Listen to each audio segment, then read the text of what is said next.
Имате ли свой екип от хора, с който заедно правите изчистващия процес Хо'опонопоно? Аз съм част от група. Ние заедно правим чистенето през последните 25-26 години. Някои от тях са координатори, като мой приятел Марвин, който е тук сега. Голяма част от работата на Марвин се състои в това да отговаря на телефонните позвънявания, да проверява електронната поща. Доволен съм, че не ми се налага аз да правя тази част от работата. Слава Богу, аз не съм създаден за това. Също така имаме координатори, които обучават. Има хора, които ние обучаваме, но не координират. Също така имаме ключови хора, които са включени в процеса на изчистване. Тяхната работа е важна за изчистването. С тяхна помощ чистенето става по-лесно. Да, имаме. Имаме един, двама, трима, четирима човека. И така, тези хора имат общи навици в чистенето. Работата не е в техните способности. Това са най-лошите хора на планетата. Това е вярно.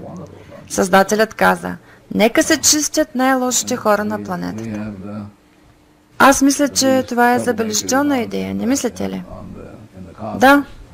Най-големите любители на това да се създават проблеми в цялата Вселена ни помагат в процеса на изчистване.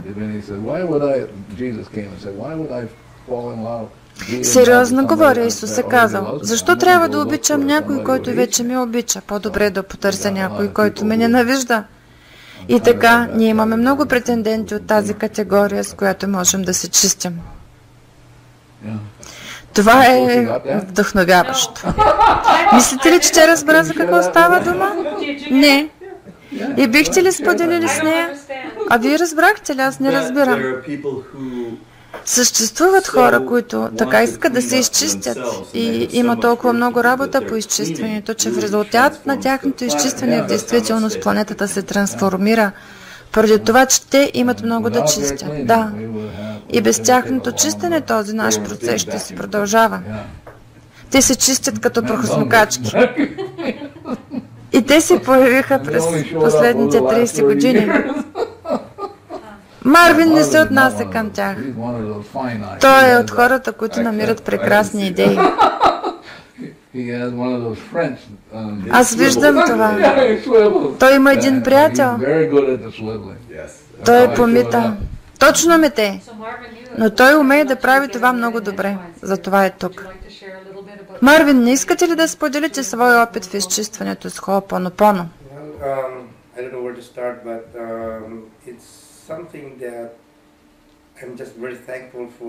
Като начало искам да кажа, че съм много благодарен на Създателя за инструмента, който Той ми даде и ми помага да се върна там, където трябва да се намирам.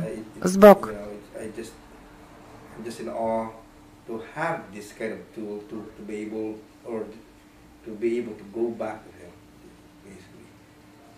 Вие знаете, че това промени много моя живот. Промени се разбирането ми за това, как става това. Каквото и да се случеше преди, аз сочех с палец други хора. Той е виновен. Вместо да гледам в себе си. Цялата работа е в чистенето. Това е всичко, което мога да ви кажа. Цялата работа е в чистенето. Благодаря ви, Марвин. Ето защо се чистят те. Това е дълг, няма значение какво правиш, главното е да започнеш да чистиш. Винаги има хора, които се регистрират, за да разберат едно или друго нещо. Радвам се, че Марвин се занимава с тези въпроси. Виждате ли, само че вие се появявате и веднага се хващате за работа. Но аз върша своята част от работата и това не е лесно, защото ние имаме склонността да се въвличаме в проблема. Склонност да се въвличаме в проблема ли казахте? Да. Вие искате да хванете всичко в ръцете си и да го държите. Осъзнаването е в това, че хората нищо не могат да направят с това. Затова и някой трябва да чисти. Идеята е в това. Моята отговорност и неговата отговорност. И ние казваме на нашите сътрудници на семинара да чистят постоянно, да не задават въпроси, защото това е въвличане в проблема. И ако те се чистят постоянно, семинарите протичат гладко. Те се чистят в такива области, за които даже нямам представа. Колко сътрудника ще има в края на тази седмица? Ще са 4, с мен 5, също така и моите деца като доброволци ще чистят.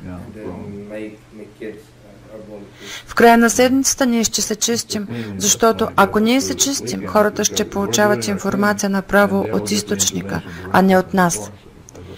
Лао Цзо е казал, за да си умен, трябва да трупаш знания. За да си мъдър, трябва да се освобождаваш постоянно от знания. Това не прилича ли на принципа на Хо'опонопоно? Да, но по-важното е, че ако ти се намираш в състояние на нула, то ти позволяваш на всички останали хора да дойдат в състояние на нула и да получат собствената си информация, вместо това да дават своя информация някому. Ако изхождате от позицията имам информация, ще ти я предам на теб, то вие може да си навлечете неприятности. Това ще е дълъг уикенд. Създателят иска да разчистим, за да намерим други хора, за да може стаята да получи това, което е нужно, столът да получи това, което му е нужно. Имам предвид, че това наистина е толкова дълбоко. Подът, сградата, земята, региона Сан Хосе ще получат това, което им е нужно. И всичко това ще се разпространи из целия свят. Да, това е прекрасно. В книгата си Абсолютна неограниченост вие сте отбелязал или отбелязано. Да, правилно отбелязахте, отбелязано. Когато вие се чистите, понякога се усеща болка в тялото. Аз се чистих с фразите обичам те, съжалявам, моля те, прости ми. Благодаря ти самоотвержено. Не по начина, по който го правите вие, но го правих около 8 месеца. И почувствах как бих описала сякаш като енергиен възел, който изтива и се втвърдява в моето тяло. И тъй като продължавах да се чистя, тези усещания изчезнаха. Това нормално явление ли? Аз мисля, че при всички протича различно. В Хо'опонопоно обичам това, че не съществува една програма за всички. Всеки си има своя собствена програма. Задачата се състои в действително да се изтрият спомените и всички да се върнат в състояние на нула. Щом те се върнат в нулата, те ще станат такива, каквито са, те ще обикнат себе си, те ще бъдат изпълнени с благодарност. Както в хавайската дума алоха. За хавайците. Някои хавайци трябва да съм по-внимателен. Когато казвате алоха, ало означава да бъдеш в присъствие. Ха означава Бог. И така, когато казват хората алоха, те действително казват аз съм в присъствието на Бог. Хо'опонопоно означава да бъдеш в присъствието на Бог. Важно е да осъзнаете, че всичко наоколо е творение на Бога. Нужно е да приемете това, иначе то ще се върне. И по-добре е да кажеш